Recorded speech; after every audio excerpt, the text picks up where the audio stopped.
how then do you bring about, you know, synergies between the real estate players and the government so that the two can work together to the benefit of the consumer? Dan? First of all, I really want to put this across that during my years in real estate. How many years have you been in business? About 7 years right now. 7 years now, yeah. The government has tried to play its part because the government has given enough support in terms of legislation, in terms of being able to make sure that the industry is run as well as it should be.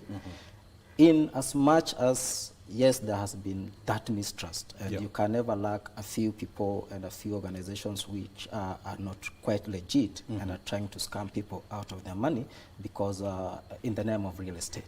However, as you move forward, you realize that by the end of the day, Kenyans now have become also very cautious.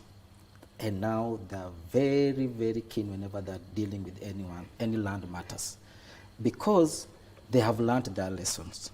Now, as you come into being able to process your land paperwork or your home owner's paperwork, you realize that at first people would come to the real estate companies and not do any serious homework on the background. We have also dealt with clients who will not even want to engage a lawyer because he thinks that paying for that legal fee, paying for that professional fee will actually hurt him.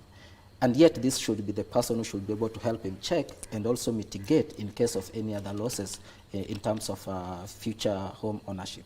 Now, when we come into that, as Ameristar, one thing that we do with our customers is we let everything out for them and we allow them to work with their own professionals.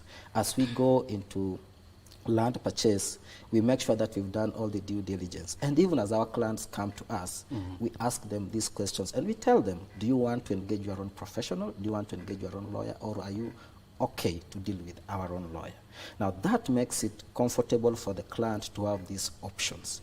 Number two, the other issue that has been also giving real estate a lot, and that actually played a bigger role in the last few years, was the fact that it came out clearly that there were even some properties which were financed by banks, and yet the paperwork was not legit.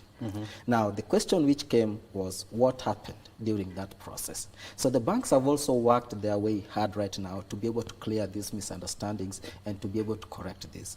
Going forward, I think our way of working is to make sure that the client has all the options. The client also is given an opportunity to do his due diligence and be able to follow up on the project and be able to take ownership of the process as you start investing in your home. That is the advice I can give to any customer, any person who wants now to invest in real estate. Yeah.